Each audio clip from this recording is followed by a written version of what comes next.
මම මගේ චූටි පුතාට උදේට දවල්ට රෑට කෑමට හදලා දුන්නේ මොනවද කියලා වීඩියෝ එකකින් අරගෙන ආවා. එහෙනම් බලමුකෝ මම මොනවද හදලා දුන්නේ කියලා. අද උදේට මම බබාට හදලා දෙන්න ගත්තේ බතල. ඉතින් බතල මේ වගේ සාමාන්‍යයෙන් පොඩි ප්‍රමාණයේ ගෙඩි දෙකක් මම අරන් තියෙනවා. ඉතින් මම මේ ටික පොතු ඇරලා කෑලි කපලා තම්බ ගන්නවා. මේ විදිහට බතල ටික පොඩි කෑලි කපලා ඒ ටික වැහෙන ප්‍රමාණයට වගේ වතුර දාලා තම්බ ගත්තාම ඇති. මොකද බතල හරිම ඉක්මනට තැම්බෙනවා. කෑලි කැපුවාම තවත් ඉක්මනට තැම්බෙනවා. ඊළඟට මම මේ බතල ටික මේ විදිහට ගෑරුප්පුවකින් හොඳට පොඩි කරගන්නවා. මගේ කලින් වීඩියෝ එකට කමෙන්ට් එකක් තිබ්බා බබාට කෑම දෙන වෙලාවලුත් කියන්න කියලා. මං සාමාන්‍යයෙන් උදේ 8ත් 9ත් අතර වගේ තමයි බබාගේ උදේ කෑම එක දෙන්නේ. ඊටත් පස්සේ බබාගේ උදේ අමතර වේල සාමාන්‍යයෙන් 10:00 11 වෙනකොට වගේ දෙනවා. ඊළඟට මම වෙනද විදිහටම බතල මේ පොඩි කරගත්ත බතල ටිකත් එක්ක යෝගට් එකක් එකතු කරනවා. ඊ පස්සේ බිත්තරයක් ඒ වගේම මම බටර් ටිකකුත් එකතු කළා තමයි බබාට උදේ කෑම එක දුන්නේ. මේ තියෙන්නේ අද මගේ බබාගේ උදේ කෑම වේල. අද බබාට මම උදේ අමතර වේලට ඒ කියන්නේ 10:00 11ට විතර දුන්නේ සුවඳල් කෙසෙල් ගෙඩි දෙකක්. ඔන්න අපි දැන් හදාගමු බබාගේ දවල් කෑම වේල.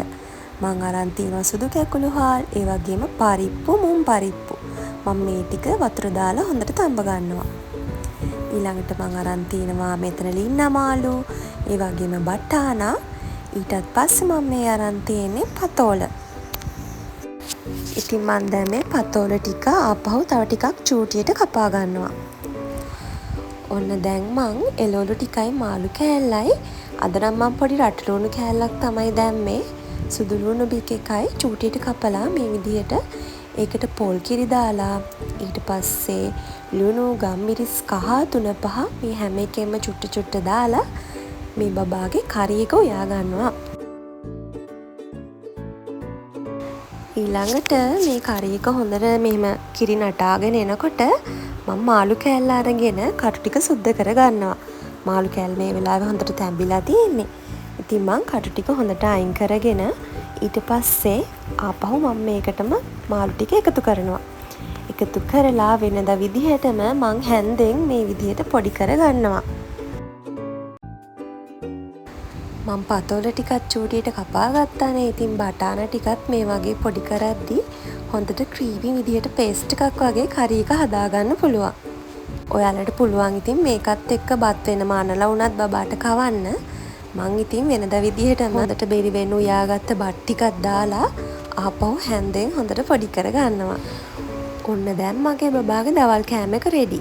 ඉතින් ඔයගලන්ට පුළුවන් මේ වෙලාවේ මුරුංගා කොළ ටිකක් එහෙමත් මේ බත් එකට එකතු කර ගන්න. මම බබාට දවල් කෑම එක දෙන්නේ දවල් 1:00ට 2ට විතර.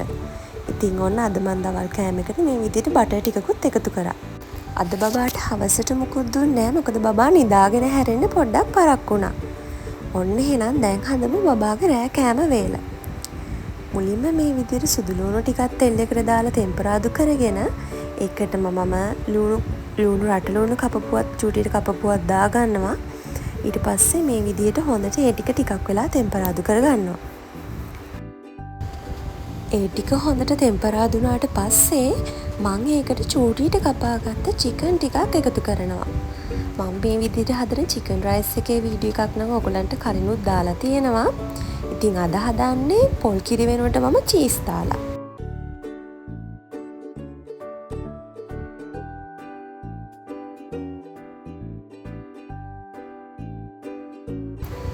දැන් මම මේකට ලුණු, ඒ වගේම කහ, ගම්මිරිස් 3-5 මේ ටිකත් චුට්ට චුට්ට එකතු කර ගන්නවා.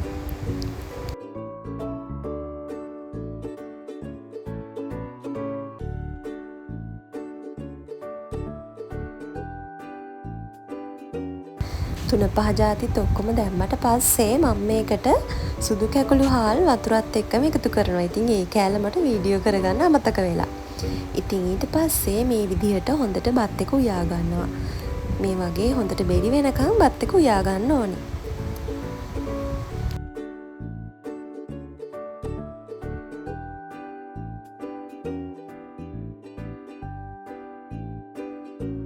ඊළඟට මේකේ වතුර ටික හිඳීගෙන එනකොට මම මේකට චීස් කෑල්ලක් එකතු කරනවා.